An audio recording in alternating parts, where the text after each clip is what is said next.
दोस्तों, ये शो शुरू करें उसके पहले कुछ सवाल है जो मेरे मन में चल रहे हैं। क्या मिडिल ईस्ट एक बड़े वॉर के दौर में एंटर कर चुका है? क्या अमेरिका और इसराइल मिलकर ईरान की आर्मी या मिलिट्री कैपेबिलिटी को सिस्टमेटिकली खत्म कर रहे हैं? क्या तेहरान पर होने वाले प्रिसिशन स्ट्राइक्स सिर्फ रिटेलिएशन है या रिजीम लेवल प्रेशर स्ट्रेटेजी का हिस्सा है? और क्या इस कॉन्फ्लिक्ट का impact global oil prices, Europe की सिक्योरिटी और साउथ एशिया तक पहुंच सकती है? और सबसे बड़ा सवाल, अगर ईरान की मिसाइल और ड्रोन कैपेसिटी खत्म हो गई तो क्या ये रीजनल बैलेंस कंप्लीटली बदल जाएगा? वंदे मातरम दोस्तों, मैं हूं विकास पाल और मैवरिक जियोपॉलिटिक्स के आज के सेशन में मैं आप सबका बहुत बहुत बहुत स्वागत करता हूं। चैनल को लाइक शेयर और सब्सक्राइब जरूर कीजिए। और मेरी उम्मीद है कि इस सेशन का अंत होते होते आपको इन चार पांच सवालों का जवाब मैं दे दूं किसी तरह। दोस्तों, पिछले कुछ दिनों में मिडल ईस्ट में जो डेवलपमेंट्स हुई हैं उन्होंने ग्लोबल जियोपॉलिटिक्स को हिला कर रखा है और एक नए स्टेज पर लाकर खड़ा कर दिया है। ईरान, इजराइल और अमेरिका, इनके बीच का जो कन्फ्रंटेशन अब सिर्फ प्रॉक्सी वॉर तक लिमिटेड नहीं रहा। पहले हमास, हूती, हिजबुल्लाह लड़ते थे। ईरान अब डायरेक्टली फाइट कर रहा है इसराइल से। और यूएस तो बीच में है ही, बीच का बंदर। अब बात डायरेक्ट मिलिट्री कैपेबिलिटी को खत्म करने तक पहुंच चुकी है। रिपोर्ट और मिलिट्री ब्रीफिंग के मुताबिक ईरान के मिलिट्री इंफ्रा पर लार्ज स्केल प्रिसिशन स्ट्राइक्स चल रहे हैं। और टारगेट्स कौन कौन है? Missile launch facility, drone manufacturing sites और military command centre, revolutionary guard के स्ट्रेटेजिक इंस्टॉलेशंस। यानी ऑब्जेक्टिव सिंपल है दोस्तों, ईरान की ऑफेंसिव कैपेबिलिटी को सिस्टमेटिकली कमजोर किया जाए। अ, अमेरिका की तरफ से एक बहुत स्ट्रांग सिग्नल आया है। अगर कोई भी ग्रुप या स्टेट एक्टर अमेरिकन इंटरेस्ट को टारगेट करेगा तो रेस्पॉन्स भी इक्वली खतरनाक मिलेगा। अब इस बात का क्या मतलब है? मिडल ईस्ट में जो multiple militant operate network operate कर रहे हैं उन्हें अब डायरेक्ट वार्निंग दी जा रही है। अगर अमेरिकन बेस, शिप्स या डिप्लोमेट्स या एलाइज को थ्रेटन हुआ तो रिटेलिएशन सर्जिकल भी हो सकता है और ओवरवेमिंग भी हो सकता है, यानी बहुत ज्यादा खतरनाक। इसराइल की बात करते हैं। इसराइल का फोकस थोड़ा सा अलग है इसमें। इसराइल का प्राइमरी ऑब्जेक्टिव है ईरान की मिसाइल और ड्रोन लॉन्च कैपेसिटी को खत्म करना। क्योंकि पिछले कुछ सालों में ईरान ने बैलिस्टिक मिसाइल्स और लॉन्ग रेंज ड्रोन्स का एक मैसिव मैसिव नेटवर्क डेवलप किया है। और इन्हीं सिस्टम्स के थ्रू इसराइल, गल्फ कंट्रीज और अमेरिकन बेसेस सारे ईरान के पोटेंशियल टारगेट्स हैं। इसराइल अब प्रिवेंटिव मिलिट्री डॉक्ट्रिन फॉलो कर रहा है। सिंपल लैंग्वेज में अगर मैं बताऊं, अगर फ्यूचर में थ्रेट बन सकता है तो उसे आज ही डिस्ट्रॉय कर दो।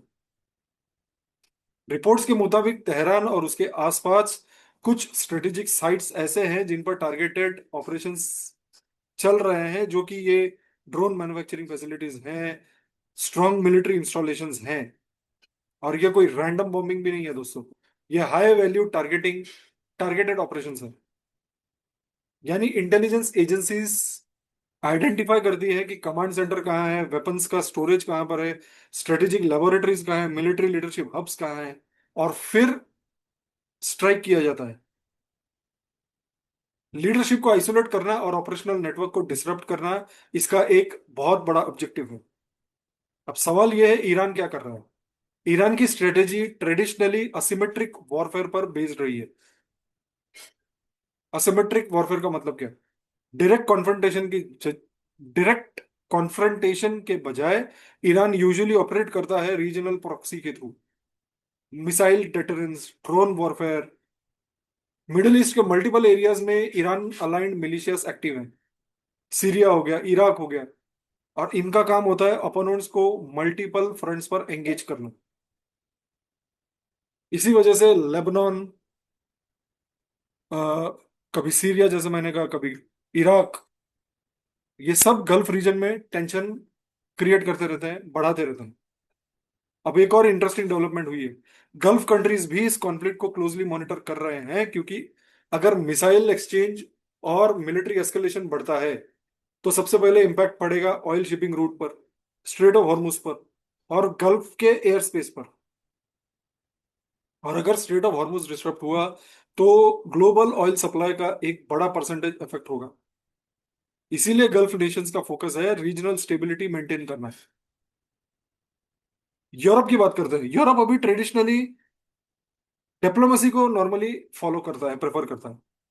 लेकिन यूक्रेन वॉर के बाद यूरोप का सिक्योरिटी माइंडसेट भी चेंज हो चुका है। यूरोपियन लीडर्स ओपनली डिस्कस कर रहे हैं कि फ्यूचर कॉन्फ्लिक्ट्स के लिए मिलिट्री रेडीनेस बढ़ानी पड़ेगी या नहीं। इसीलिए कुछ कंट्रीज डिफेंस पे अपना खर्चा बढ़ा रहे हैं, स्ट्रेटेजिक डेटरेंस मजबूत कर रहे हैं। क्योंकि दुनिया क्लियरली एक मल्टीपोलर और वॉलेटाइल फेज में एंटर कर रही है। और इस कॉन्फ्लिक्ट में एक और इंपॉर्टेंट फैक्टर है, मिलिट्री हार्डवेयर। मॉडर्न वॉरफेयर में एयर पावर का रोल डिसाइसिव होता है। Long range bombers, stealth aircraft और प्रिसिशन गाइडेड म्यूनिशंस, इनकी वजह से जो टारगेट होते हैं ना दोस्तों, ये हजारों किलोमीटर दूर से हिट किए जा सकते हैं।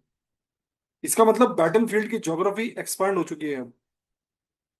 अब वॉर सिर्फ बॉर्डर पर नहीं होता, वॉर जो है स्ट्रेटेजिक इंफ्रास्ट्रक्चर पर होता है। पूरी दुनिया के अटेंशन का एक बहुत बड़ा रीजन ईरान का न्यूक्लियर प्रोग्राम है। ईरान का कहना है कि उसका nuclear program civil energy purposes के लिए है। लेकिन वेस्टर्न कंट्रीज और इसराइल को कंसर्न है कि अगर एनरिचमेंट लेवल इंक्रीज हुए तो फ्यूचर में न्यूक्लियर वेपन कैपेबिलिटी डेवलप हो सकती है। और इसी वजह से अब आप कहेंगे दोस्तों, न्यूक्लियर बॉम्ब तो बहुत सारे कंट्रीज के पास है, तो ईरान के पास भी होने में क्या प्रॉब्लम है? देखिए दोस्तों, न्यूक्लियर बॉम्ब तो बहुत सारे लोगों के पास है, हमारे पास भी है। लेकिन do we intend to hit nuclear bomb to anybody? No. हमारे पास कैपेबिलिटी है, बट हम इंटेंड नहीं करते कि हम किसी को मारेंगे। लेकिन अगर आप ईरान का केस देखें, ईरान तो हमेशा से कहते आया है कि death to America, death to Israel. इसका क्या मतलब है? मतलब ईरान अपनी कैपेबिलिटी बिल्ड कर रहा है न्यूक्लियर मारने की, और उसके पास इंटेंट पहले से ही है कि हम अमेरिका और ईरान पर न्यूक छोड़ेंगे। Isn't it? इसीलिए दुनिया पीछे पड़ी है ना इनके।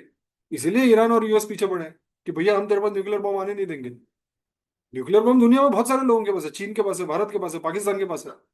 बट इंटेंट नहीं है कि हम न्यूक्लियर बम मारेंगे। वो इंटेंशन नहीं है, वो एक डेटरेंस की तरह है। इसीलिए दोस्तों इस बार न्यूक्लियर फैसिलिटीज एक स्ट्रेटेजिक फोकस बन के निकली है। अगर किसी कंट्री को ये लगता है कि न्यूक्लियर ब्रेकआउट का रिस्क है, तो वो प्रिवेंटिव स्ट्राइक्स का ऑप्शन कंसीडर करेगा ही करेगा, जैसे इसराइल और अमेरिका।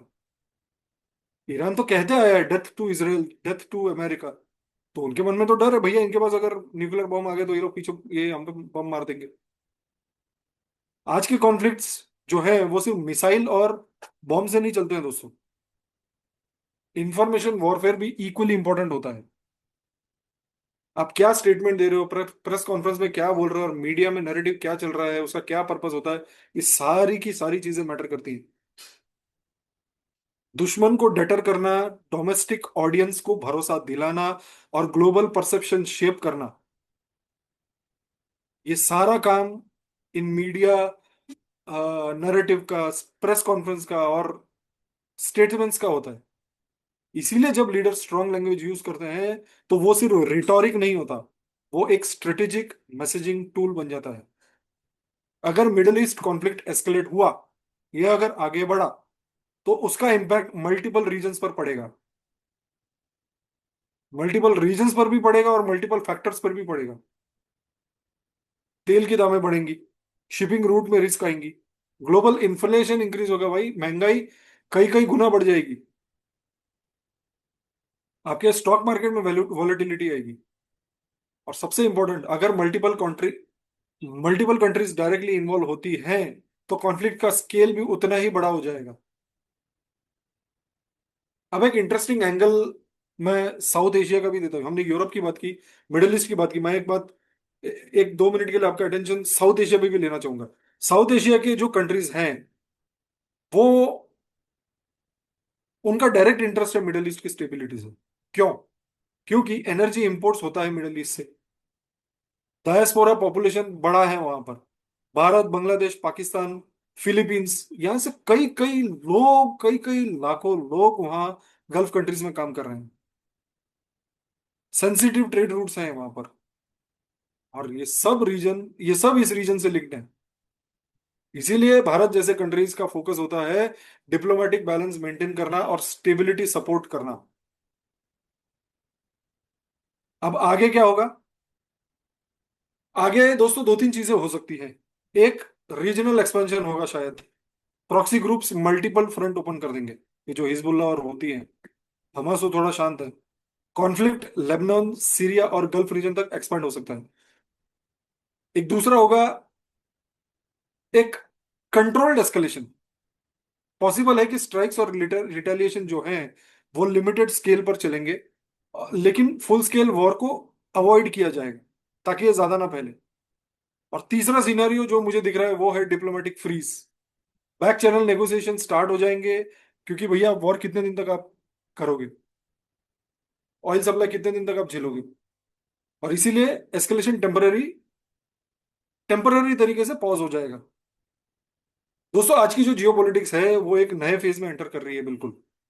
कोल्ड वॉर के बाद जो दुनिया ने स्टेबिलिटी देखी थी वो अब ग्रेजुअली खत्म हो रही है कॉम्पिटिटिव पावर से। हर देश अपनी सिक्योरिटी को लेकर और ज्यादा असर्टिव हो चुका है। और मिडल ईस्ट एक बार फिर global strategic chess chess board का एक सेंटर बन चुकी है। आने वाले हफ्तों में जो डेवलपमेंट्स होंगे वो डिसाइड करेंगे कि ये कन्फ्रंटेशन लिमिटेड रहेगा या बढ़ेगा, ये या एक बड़े रीजनल क्राइसिस में कन्वर्ट हो जाएगा। देखते हैं दोस्तों, नजर रखेंगे। यहीं पर आज के सेशन को अंत करते हैं इस टॉपिक के। चैनल को लाइक एंड सब्सक्राइब जरूर कीजिए दोस्तों। जय हिंद, भारत माता की जय।